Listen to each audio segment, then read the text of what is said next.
इसके बाद हमारा लास्ट जो है वो है लेबर कॉन्ट्रैक्ट। तो आज हम इन कॉन्ट्रैक्ट्स के बारे में पढ़ने वाले हैं जो कि बहुत ज्यादा इंपॉर्टेंट है। इन कॉन्ट्रैक्ट के बारे में हम लोग देखेंगे, एकदम ध्यान से वीडियो देखना है आप लोगों को लास्ट तक और पूरी जो है प्रोसेस समझनी है आप लोगों को। सबसे पहले हम लोग बात करेंगे आइटम रेट कॉन्ट्रैक्ट की, जो कि इंडिया में सबसे ज्यादा यूज किया जाता है। अगर मैं बात करूं तो 90% से भी ज्यादा इंडिया में जितने भी कॉन्ट्रैक्ट्स होते हैं वो आइटम रेट कॉन्ट्रैक्ट्स होते हैं। आइटम रेट्स कॉन्ट्रैक्ट में हमें क्या जरूरत पड़ती है? हमें जरूरत पड़ती है एक एक रेट की और साथ ही में आइटम की। मतलब आइटम वाइज अगर आप लोग कोई कंस्ट्रक्शन करवा रहे हो तो उसमें एक एक रेट और उसी के साथ साथ जो हमारा आइटम है वो इंक्लूड होना चाहिए। उन आइटम के हिसाब से ही जो है हमें पेमेंट मिलती है, बिलिंग होती है।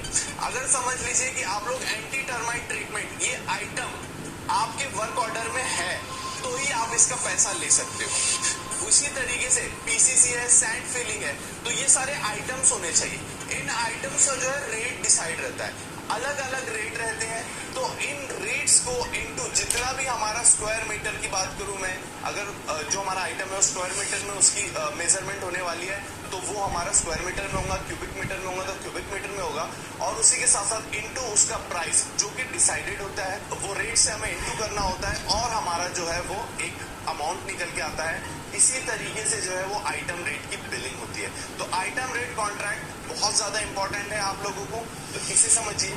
इसके बाद हम लोग देखेंगे परसेंटेज रेट कॉन्ट्रैक्ट। ये कहीं ना कहीं जुड़ा हुआ है आइटम रेट कॉन्ट्रैक्ट से। किस तरीके से मैं बताता हूँ। मैंने आप लोगों को बताया था कि उसमें एक रेट होता है और वो रेट डिसाइड होता है आइटम से। तो उसी तरीके से परसेंटेज में भी वैसा ही फ्लो होता है, लेकिन लास्ट में जितना भी हमारा कॉन्ट्रैक्ट आया उसमें लास्ट में एक ऑप्शन होता है परसेंटेज का, कि आप जो कॉन्ट्रैक्ट ले रहे हो वो +10% में ले रहे हो या -10% में ले रहे हो, +5% में ले रहे हो या -5% में ले रहे हो। 5-10% नहीं, कितना भी हो सकता है। ये मैं एग्जांपल लिया। तो लास्ट में अगर आपका -5% है, मतलब आपको जो अमाउंट आया है उससे -5% का पैसा मिलने वाला है। और अगर +5% में आपका कॉन्ट्रैक्ट डिसाइड हो गया है तो आपको जितना भी अमाउंट आया उसका +5% मिलेगा। तो ये होता है हमारा परसेंटेज रेट कॉन्ट्रैक्ट, लेकिन इसमें भी आइटम वाइज ही फिलिंग होती है। लास्ट में बस एक परसेंटेज वाला जो है क्राइटेरिया वो ऐड हो जाता है। इसके बाद हम लोग देखेंगे लमसम और फिक्स कॉन्ट्रैक्ट। अगर मैं बड़ी बड़ी कंपनीज की बात करूं जैसे कि टाटा, L&T, ये सारी जो कंपनीज है ये लोग ज्यादातर इनके पास टाइम नहीं होता है, तो ये फिक्स कॉन्ट्रैक्ट लेती है, लमसम कॉन्ट्रैक्ट लेती है। इनकी हर एक चीज रेट फिक्स्ड होता है, टाइम फिक्स्ड होता है और उन्हें उसी टाइम शेड्यूल में उनका प्रोजेक्ट कंप्लीट चाहिए होता है। तो वो सारी कंपनीज जो होती है जिनके पास बिल्कुल समय नहीं होता, वो लोग ज्यादातर लमसम और फिक्स कॉन्ट्रैक्ट देती है कि इनका टाइम फिक्स है, आइटम फिक्स है, वर्क ऑर्डर फिक्स है और जो शेड्यूल है वो भी फिक्स है। तब जो है हमें लमसम कॉन्ट्रैक्ट देखने।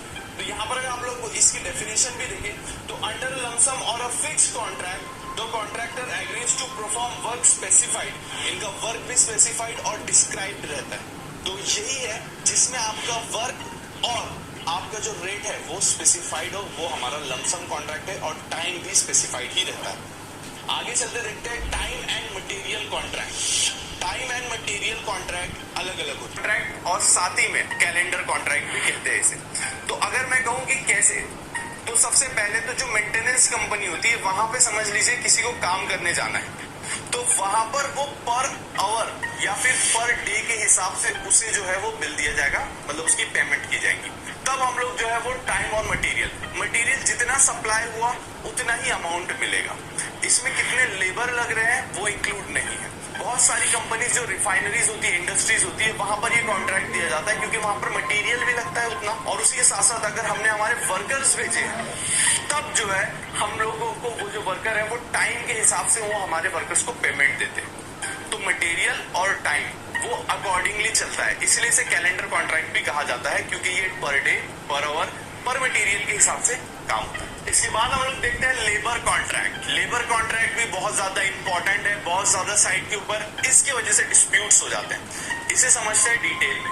सबसे पहले जो मटेरियल्स होते हैं वो क्लाइंट्स प्रोवाइड करता है। जो मटेरियल्स होते हैं हमारे वो हमें क्लाइंट्स प्रोवाइड करते हैं, लेकिन जो लेबर्स होते हैं वो कॉन्ट्रैक्टर्स अलग अलग प्रोवाइड करते हैं। किस तरीके से समझते हैं? सबसे पहले हम समझते हैं, आप लोगों ने देखा होगा कि जो ब्रिक वर्क के लेबर होते हैं वो अलग होते हैं, स्कैप होल्डिंग्स के लेबर अलग होते हैं। उसी के साथ साथ जो लोग बीबीएस करते हैं, मतलब बार बेंडिंग शेड्यूल